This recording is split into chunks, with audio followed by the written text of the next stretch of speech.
Good morning students. तो हम लोगों का जो लास्ट का टॉपिक चल रहा था लास्ट क्लास में, जिसका नाम था explanation of double refracting surface.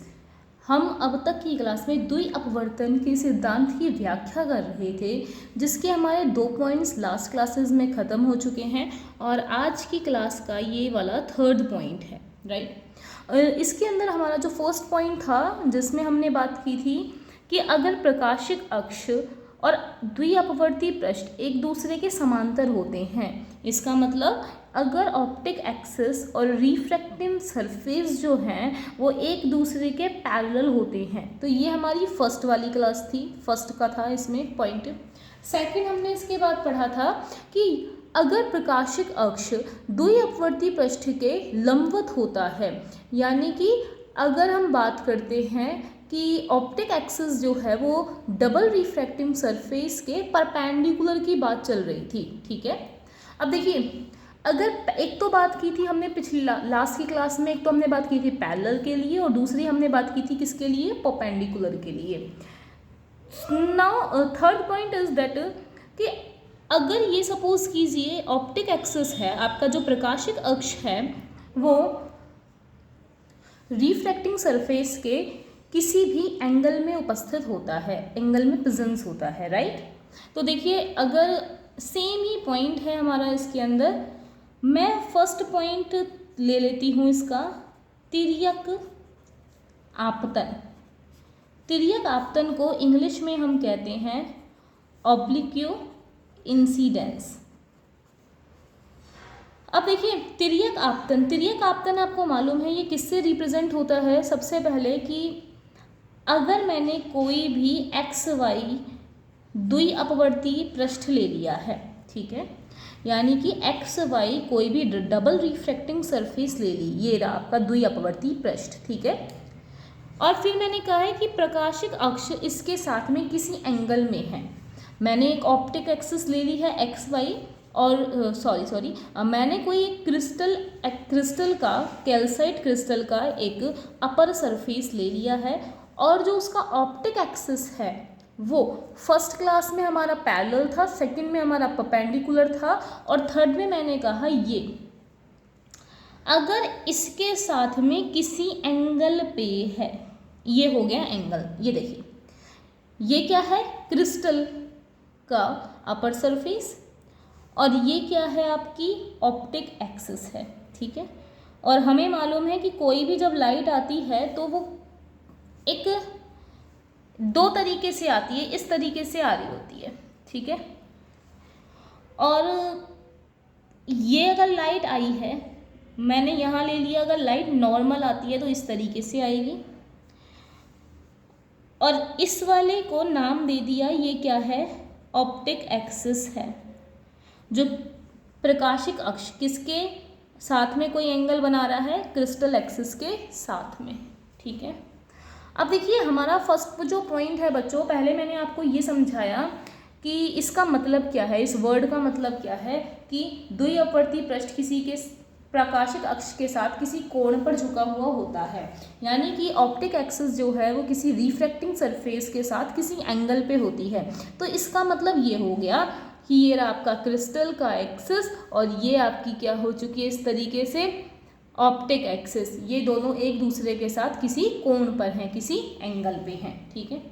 तो हमारा फर्स्ट पॉइंट लिया है हमने तिर्यक आपतन। तो तिर्यक आपतन का मतलब क्या होगा, वही अगेन मैंने लिया, ये एक्स और वाई है, ठीक है, और ये आपका ऑप्टिक एक्सिस है। ये हमने बहुत सारे ऑप्टिक एक्सिस इस तरीके से यहाँ पे बना दिए हैं जो क्रिस्टल के साथ में किसी कोण पर उपस्थित है, ठीक है। अब देखिए हुआ क्या कि सबसे पहले मैंने लिया है ऑब्लिक्यू इंसिडेंट, यानी कि तिर्यक आपतन लिया है। तिर्यक में आप सभी जानते हैं कि ये एक वेव यानी कि कौन सी वाली आती है, ये ऑर्डिनरी लाइट आती है, वो इस तरीके से आती है तिर्यक में आई।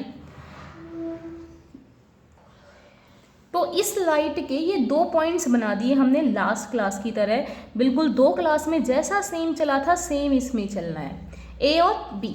जब एक्स वाई क्रिस्टल के ऊपर ए पॉइंट पहुंच जाता है तब बी पॉइंट सिर्फ इतनी ही डिस्टेंस चलता है, क्योंकि ये ऑब्लिक आ रहे थे, टेढ़े आ रहे थे, तिर्यक आ रहे थे, मतलब इस तरीके से आ रहे थे। ठीक है, अब जब ये यहाँ पहुंचा तब ये इधर ही पहुंचेगा। ठीक है, अब बच्चों देखिए, अब आपको पता है कि जब ये इधर पहुंचेगा तब एक तो इसके ऊपर से दो लाइट जो मतलब बेसिकली आपकी लाइट जो थी वो अध्रुवित थी, यानी कि अनपोलराइज्ड थी, और ये लाइट अब कैसी हो जाती है, आपकी पोलराइज्ड हो जाती है। ठीक है, अब देखो ये ऑप्टिक एक्सिस, मतलब ऑप्टिक एक्सिस ये ब्लू वाले दिख रहे होंगे जो आपको डॉटेड हैं, ये ब्लू वाले हैं। ठीक है, और ऑप्टिक एक्सिस पे हम सभी जानते हैं कि velocity of O ray is equals to velocity of E ray होती है। ठीक है, तो देखिए ऑप्टिक एक्सिस के सिवाय तो आपको मालूम है कि ये पहले ओ वाली रे ऐसे जाती है, क्योंकि ओ की स्पीड जो होती है वो कम होती है। ठीक है, ई की स्पीड ज़्यादा होती है तो वो थोड़ी आगे से जाती है, लेकिन ऑप्टिक एक्सिस के पॉइंट पे यहाँ पे ये दोनों मिल जाती हैं और फिर ये आगे इधर मिल जाएंगी, क्योंकि यहाँ पे भी ऑप्टिक एक्सिस आ रहा है, देखो ब्लू वाला, इधर ऑप्टिक एक्सिस आ रहा है तो ये यहाँ इस पॉइंट पर भी मिलेगी। तो मैंने क्या कहा आपसे, वैसे तो ई वाली की वेलोसिटी जो है वो ज़्यादा होती है ओ रे के कंपेयर में। ठीक है, ई रे की velocity is greater than to the O waves, right, but at optic axis velocity of O ray is equal to velocity of E ray. तो ऑप्टिक एक्सिस में, प्रकाशिक अक्ष में मैंने क्या करा, दोनों पॉइंट को सेम रख दिया, बाकी इससे पहले ये ई वाली इधर जा रही थी। ठीक है, देखो ये वाली तो ई वाली है, ये वाली ओ वाली है, अंदर वाली सेम। जब इसने अपना पहला, यानी जब लाइट आई, ठीक है, तब इसने आपका ये बनाया द्वितीयक तरंगांक, सेकेंडरी वेव फ्रंट बनाया, और तब तक जब इसने ये बनाया तब ये लाइट आगे यहाँ पहुँच जाती है। ठीक है, और अगेन फिर ये वाली भी दो टाइप्स में कन्वर्ट हो जाएगी, वही आपकी एक तो ओ रे और दूसरी आपकी कौन सी आती है, इसके अंदर भी ई रे की कहानी आएगी। ठीक है, अब जब ये इधर थी तब ये इधर ही पहुंची थी इस वाले पॉइंट पे, तो हमने क्या किया, इन दोनों को आपस में वही मिला देंगे लास्ट क्लास किसी तरह। तो एक तो आपका ई तरंगाग्र हो जाएगा, दूसरा आपका ओ तरंगाग्र होगा, यानी एक तो आपका ओ वेव फ्रंट होगा और आपका एक क्या होगा, ई वेव फ्रंट होने वाला है। ठीक है, तो इस तरीके से हमने इस क्लास में तिर्यक आपतन देखा है, और सेम ही बच्चों इसी का ही जस्ट क्या आता है, एक नॉर्मल इंसिडेंस में बस फ़र्क इतना सा है कि ये वाली लाइन कैसे आएंगी, सीधी आएंगी, यानी कि बिल्कुल इसके इस तरीके से आएंगी। क्लियर? तो अब आप इसको लिखेंगे कैसे, आपको तिर्यक आपतन में वही लिखना है जो आपने फर्स्ट वाले पॉइंट में लिखा था, जहाँ ये पॉइंट में ये था कि के साथ में समांतर कोण पर हो। ठीक है, समांतर हो, यानी जब पैरेलल वाले में हो तब मैंने आपको ये पूरा लिखवाया हुआ है तिर्यक आपतन में कैसे लिखना है, ऑब्लिक इंसिडेंस में कैसे लिखना है, तो सेम आप उसका बिल्कुल एक जैसा ही बनाएं। क्लियर हो गई बात? अब सेम इसको हम पेपर में कैसे लिखेंगे वो देखते हैं।